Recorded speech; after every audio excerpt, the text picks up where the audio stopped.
Good morning all of my dear student. हम लोग आज ग्लोब अक्षांश एवं देशांतर पढ़ेंगे।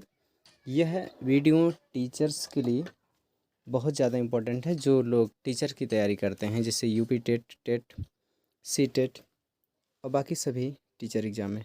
तो हम लोग देखेंगे इसको। ग्लोब अक्षांश एवं देशांतर एक क्लास 6 की बुक है जिसे हम लोग पढ़ रहे हैं। देखिए, ग्लोब अक्षांश देशांतर क्या है, इस चैप्टर में हम लोग सीखेंगे। तो ग्लोब एक मॉडल है किसका, जो हम ग्लोब की बात करेंगे तो ग्लोब एक मॉडल है पृथ्वी का, जैसे छोटा रूप जो है उसी प्रकार से ग्लोब है। जिस प्रकार से हम पृथ्वी में महासागर, नदियाँ, पर्वत, पहाड़ को देख सकते हैं, उसी को छोटा रूप हम ग्लोब में इस प्रकार स्पष्ट कर सकते हैं, देख सकते हैं।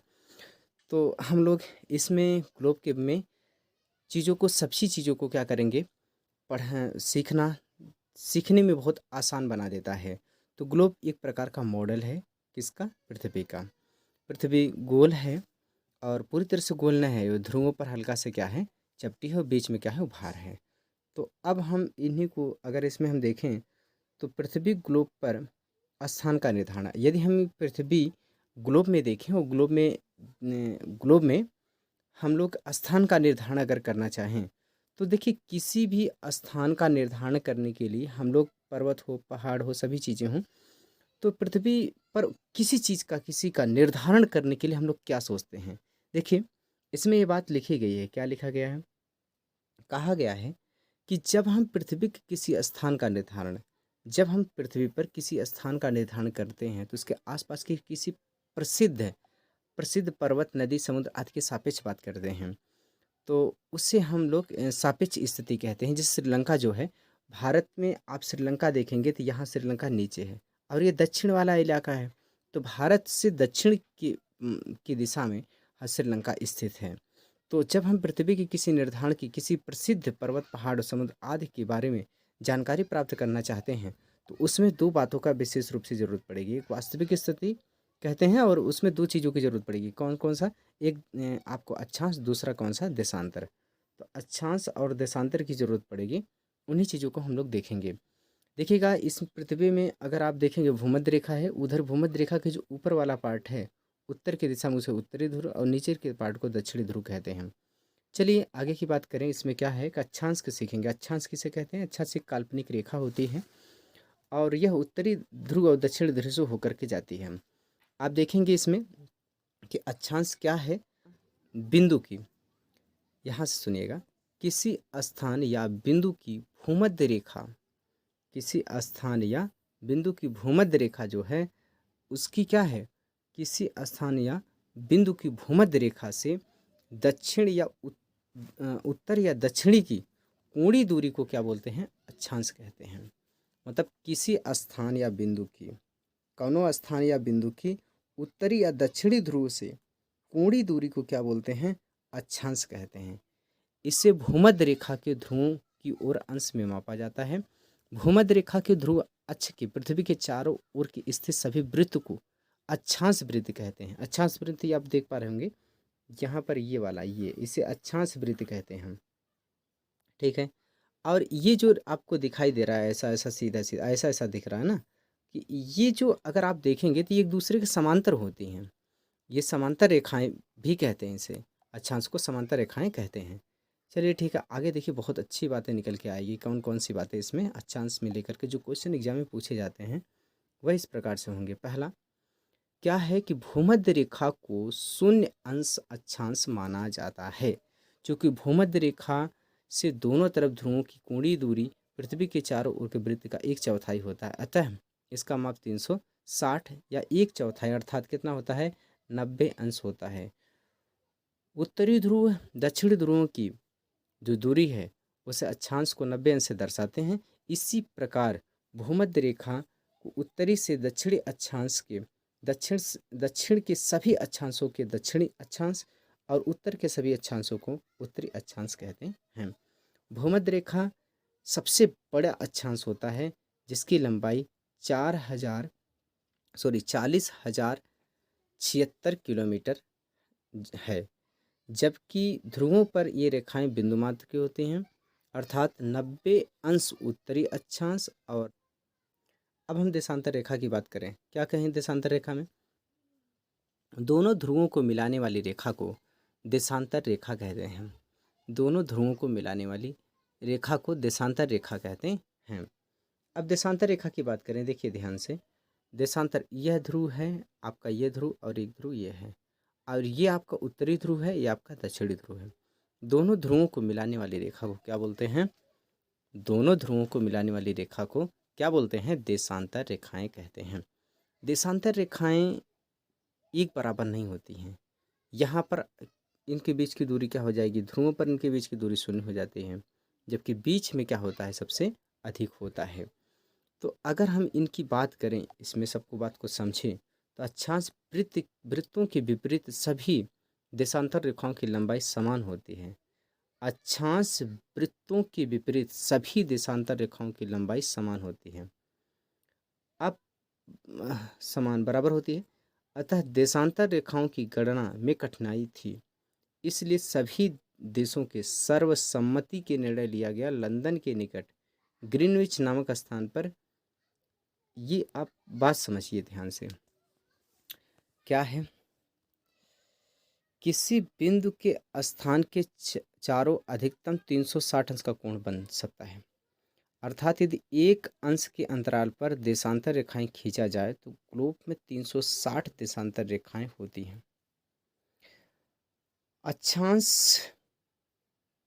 अक्षांश वृत्तों के विपरीत सभी देशांतर रेखाओं की लंबाई समान होती है। अतः देशांतर रेखाओं की गणना में कठिनाई थी, इसलिए सभी देशों के सर्वसम्मति से निर्णय लिया गया लंदन के निकट ग्रीनविच नामक स्थान पर स्थित ग्रीनविच मेधशाला से गुजरने वाली रेखा 0 अंश देशांतर का प्रधान देशांतर या प्रधान यामोत्तर होगी। इसे ग्रीनविच रेखा भी कहते हैं। अब एक बात सुनो, कुल कहने का मतलब क्या है? एक देशांतर रेखा जो है, देशांतर रेखाओं को कहने का, जो देशांतर रेखा मुख्य रेखा कौन सी ऐसी रेखा है जहाँ से, जैसे इसको हम अगर तोड़ेंगे एक अंश दो अंश, पूरे टोटल को कितना 360 अंश में बनेगा।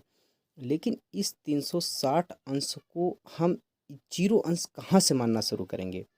तो जहाँ से मानना शुरू करेंगे 0 अंश को, उससे कहाँ से माना गया? जहाँ भाई निर्णय लिया जाएगा कहाँ से, यहाँ 0 अंश है, इसके आगे 1 अंश होगा, उसके आगे 2 अंश होगा, इसके आगे 3 अंश होगा। तो इसी प्रकार जब हम जहाँ से शुरू करेंगे उसको, और सुनिए, यह जो डिसाइड किया गया, यह सर्वसम्मति मतलब सभी के, यहाँ पर ये बात लिखी गई है क्या? सर्वसम्मति मतलब सबके समान। अब देखो यहाँ पे सर्वसम्मति से निर्णय लिया गया लंदन के निकट ग्रीनविच नामक स्थान पर। ग्रीनविच नामक स्थान है जहाँ से ग्रीनविच वेधशाला से गुजरने वाला देशांतर रेखा को 0 अंश माना गया। भाई टोटल अगर आप इसको खींचेंगे तो कितना बनेगा? 360 बनेगा। अब इस 360 अंश को आप कहाँ से 0 अंश मानेंगे, उसके बाद 1 अंश मानेंगे, उसके बाद 2 अंश मानेंगे, उसके बाद 3 अंश मानेंगे, तो वह कौन सा ऐसा होगा जो आप 0 अंश मानेंगे? तो 0 अंश जहाँ से माना गया वह स्थान कहाँ से है? लंदन में। सभी देशों के सर्वसम्मति से निर्णय लिया गया कि लंदन के निकट ग्रीनविच नामक स्थान पर स्थित ग्रीनविच वेधशाला से गुजरने वाली देशांतर रेखा 0 अंश माना गया। उसी को प्रधान यामोत्तर, प्रधान या ग्रीनविच रेखा भी कहते हैं। पृथ्वी पर इस रेखा को ठीक पीछे 180 अंश देशांतर रेखा, इसी के पीछे क्या होगा? 180 अंश क्या होगा? देशांतर रेखा। और हाँ, 180 अंश देशांतर रेखा होती है। 0 अंश के पूर्व में 180 अंश देशांतर रेखा को पूर्वी देशांतर कहते हैं। और इसी प्रकार पश्चिम में क्या होगा? 180 अंश को बोलते हैं पश्चिमी देशांतर कहते हैं। पूरा पश्चिम की बात होगा, उसमें उत्तर और दक्षिण की बात होगा। अक्षांश देशांतर, अक्षांश में कहेंगे भूमध्य रेखा के ऊपर जो होगा उसे हम क्या बोलेंगे? उसे हम उत्तरी ध्रुव, और नीचे को बोलेंगे दक्षिणी। तो उत्तरी अक्षांश, दक्षिणी अक्षांश, इसमें क्या होगा कि जो हमारा ग्रीनविच जो लिया गया है वहाँ पर 0 अंश माना गया। उसके पूर्व साइड में जो होगा उसे पूर्वी देशांतर, और पश्चिम साइड में जो होगा उसे पश्चिमी देशांतर कहते हैं। अब पूर्व की दिशा में 180 अंश का जो होगा उसे पूर्वी देशांतर, और उस ग्रीनविच लाइन से पीछे की तरफ मतलब पश्चिमी की दिशा में पश्चिम की दिशा में क्या बोलेंगे हम उसको, पश्चिमी देशांतर कहते हैं। पृथ्वी पर 180 अंश पूर्व चले जाइए एवं 180 अंश पश्चिम देशांतर रेखाएं एक ही हैं। इस प्रकार से जीरो देशांतर रेखा एक ही है। ये रेखाएं मिलकर पृथ्वी की परिधि एक वृत्त बनाती हैं जिसे दोनों ध्रुवों से होकर जाता है। यह वृत्त पृथ्वी को पूर्वी गोलार्ध और पश्चिमी गोलार्ध में विभाजित करती है। अगर हम इनकी बात करें, अक्षांश को हम लोगों ने अक्षांश को देखा और जो समय निर्धारण किया गया है, देशांतर और समय, पृथ्वी के जो समय का निर्धारण है उसी अनुसार से करते हैं। पृथ्वी की आकृति लगभग गोलाकार है और इसे सभी स्थानों पर एक ही समय पर सूर्य उदय नहीं होता है। किसी स्थान पर सूर्य का उदय सूर्योदय का समय है तो कहीं किसी अन्य स्थान पर दोपहर है और किसी तीसरे स्थान पर सूर्यास्त है तो किसी चौथे स्थान पर आधी रात होती है। अतः पृथ्वी के विभिन्न स्थानों पर समय मापन और उसकी तुलना करना एक कठिन कार्य है। इस कठिनाई को दूर करने के लिए देशांतर रेखाओं का उपयोग किया जाता है। समय को मापने का अच्छा साधन सूर्य, पृथ्वी, चंद्रमा एवं ग्रहों की गति है। सूर्योदय एवं सूर्यास्त प्रतिदिन होता है, अतः स्वाभाविक रूप से यह समय निर्धारण का अच्छा साधन है।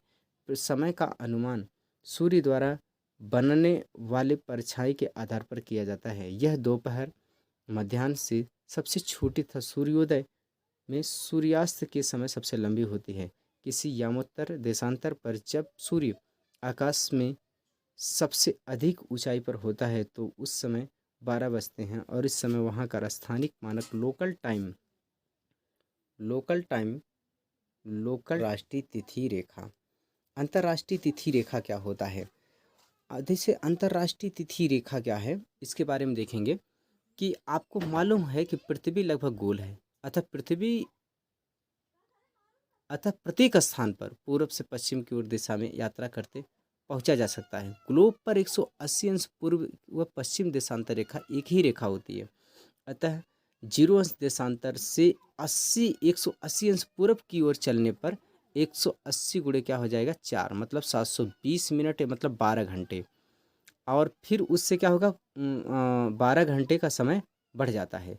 जब हम पूर्व की दिशा में जाएंगे तो 12 घंटे का समय बढ़ जाएगा। और 0 अंश से पश्चिम की ओर दिशा यात्रा 12 घंटे की चलने पर 180 अंश चलने पर क्या होगा, 12 घंटे का समय कम हो जाता है। अर्थात 180 अंश पूर्व से ग्रीनविच से 0 डिग्री देशांतर होते हुए पश्चिम में 180 अंश पश्चिम दिशा तक यात्रा करते समय 24 घंटे का एक दिन का समय 24 घंटे या एक दिन का समय का अंतर आ जाएगा। इस प्रकार से पूर्व से पश्चिम की ओर 180 देशांतर को पार करने में एक दिन घट या बढ़ जाएगा दक्षिणी गोलार्ध में। तो ये बातें हम लोग समझ पाएँ और मैं उम्मीद करता हूँ ये बातें समझ में आ रही होगी। इस तरह से आप लोग लाइक, शेयर, सब्सक्राइब करते रहिए। मिलते हैं अगली क्लास में, तब तक पढ़ते रहिए, खुश रहिए।